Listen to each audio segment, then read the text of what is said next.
Hello there, today is Saturday the 7th of November and it really is a wonderful late autumn day today. I've probably come out a little bit overdressed because I wasn't expecting this, but the sun is fantastically warm for this time of year, a lot warmer than it was yesterday. But anyway, this video is really about the Poppy Appeal. I have just actually bought my poppy to wear today, because tomorrow is Remembrance Sunday and Wednesday the 11th of November is Remembrance Day. I don't know if celebration is the right word, but it's looking back to the 11th hour of the 11th day of the 11th month for the armistice. But also another significance for me is on the 11th of November, Poppy Day, is the day that my eldest daughter Poppy was born. Yes, there is a connection. She was born very prematurely, 28 and a half weeks, and spent her first 8 weeks in the neonatal unit. And yes, there are some things that have had an impact on her life and will do for the rest of her life, as often happens with premature babies. Physical, in terms of her mind, she's absolutely as bright as a button, extremely intelligent and articulate, but yes, some physical challenges that have gone with it.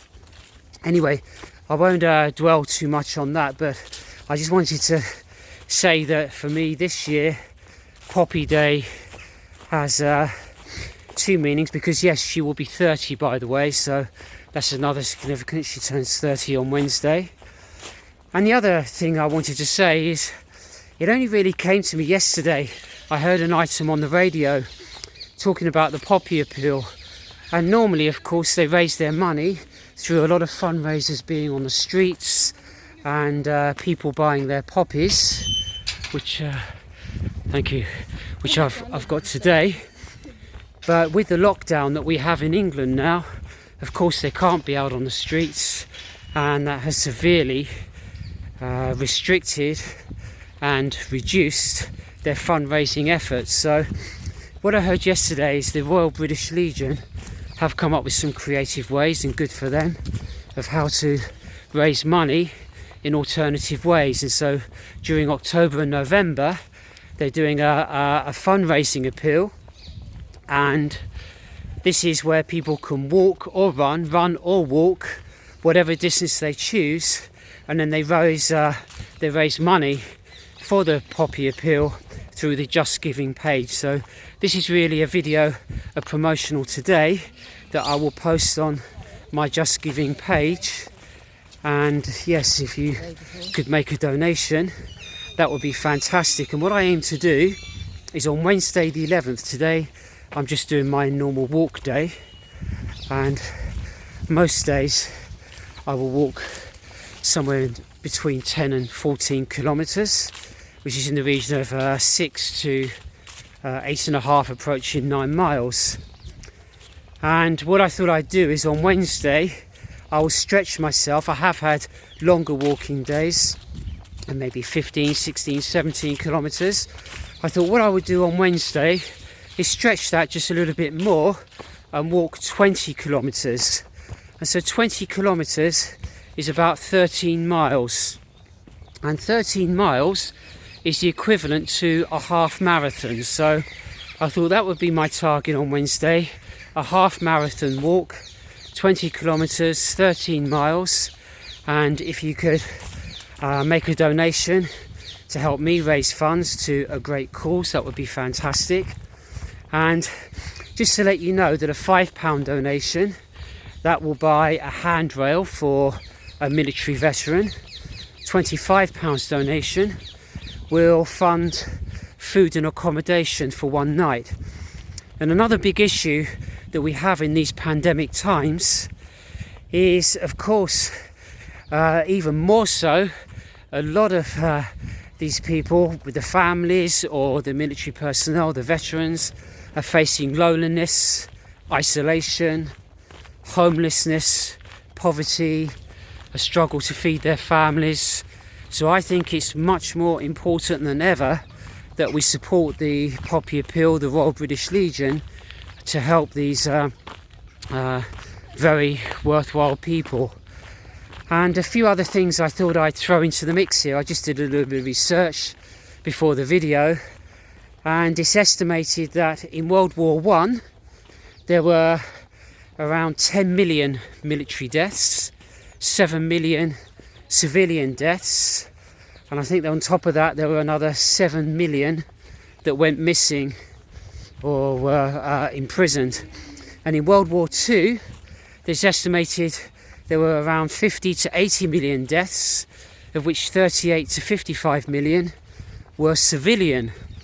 So more military were killed in World War I, more civilian deaths in World War II, a huge number. And of course World War I is certainly questionable about the causes of going to war, but World War II, I think everyone agrees, that was without a doubt for the right reasons, to fight fascism, extremism, and to give everybody their liberty and freedom. And there's a lot that the military do today that are actually nothing to do with fighting wars or killing people. And I'll give you an example. We've had situations in the UK where we've had floods, and when there's been flooding and people are homeless due to the floods, it's usually the military that are called in to help sort that situation out. And in the pandemic, where we've had problems with the test and trace, they have now just started something in Liverpool where they're offering it to everybody. They've come up with these fantastic new tests where they can test positive or negative in 20 minutes, but to do it on a really sizable scale, massively challenging. And there's some military that have come in because they're so great at logistics, and that's what they're running. And if it succeeds in Liverpool, as we all hope it does, they can roll that out to other cities in the country. So keep that in mind about the value of those who serve in the military. It isn't just about fighting and killing, although that is of course one of their roles, but there's so much else that they do and why we should value them. And one other thing I'd throw into the mix is I'm about 3/4 of the way through reading a great book. I highly recommend it to you. It's called Pale Rider by Laura Spinney. Really fascinating read, and it's all about the, in inverted commas, Spanish end of inverted commas flu of 1918 to 1920. It started in early 1918, so it was ravaging its way through during the final year of World War I, and that lasted for 2 years. And it's estimated that Spanish flu, so-called Spanish flu, killed an estimated 50 to 100 million people, between 50 and 100 million. So some perspective there between the deaths in 2 world wars and the deaths from the Spanish flu. Now of course we're all hoping that COVID-19 is nothing like on that scale, and so far, as bad as it is, it's not showing anything like on that scale, and we have to hope it won't get anywhere near that. But there's a lot of similarities from what I've been reading in that book and what's going on today. So many similarities between the two, and it does make me wonder, do we learn from history? Do we learn the lessons of history? And it seems to me we don't, because the patterns, the behaviour of people in general, governments, politicians, scientists, oh my goodness, so similar. The only real difference is that the spread of 102 years ago was through ships. It was through transportation of troops around the world, and so it's a little bit slower to pass on because they were travelling by sea. But yes, the worldwide travel was what really spread it. And of course today, with air flights, aircraft travel, COVID-19 can spread much more rapidly. And we're seeing in the autumn of 2020 there is the way that COVID-19 has come back in a second wave. Spanish flu, that's what happened, it came back in a second wave, and it's really escalating quite rapidly again. So we're all quite nervous about what the winter will bring. One other thought I just throw in, fascinating insight of course, is what was called the Spanish flu is really a misnomer and not fair on the Spanish, because it didn't emanate from Spain. There are theories as to where it actually did originate from. It could have been from the US, it could have been from China, or it could have been from France. So they're the three countries that it's felt that it did come from, but no one could actually pin it down on either of those three. But one thing is for sure, it did not originate from Spain.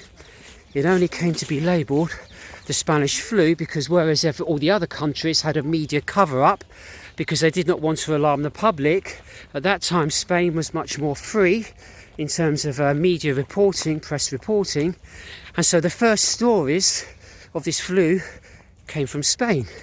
Hence, that's why it became known as the Spanish flu. So I'll leave you with that fascinating insight. I hope you're enjoying the views on my walk, the lovely greenery, the blue sky, the sunshine, little ponds, the children playing there. And yes, please do start donating to my Just Giving page. And on Wednesday the 11th, I will be updating you on my walk. And one other thing, if I can just, sorry about my hand coming up there, I was just trying to shake down. I wanted to show you there. Oh, sorry. I will do a tracking. Let me just stop there for a minute. I hope you can see that. Yeah, okay. A bit of poor camera control there, but I thought I'd just let you know. I do wear my Fitbit, which tracks me every day. So I will show you the evidence on Wednesday of my walking distance, which will be tracked. So thank you very much for watching. I hope you do choose to donate to Just Giving, and to speak to you again and update you soon. Thank you.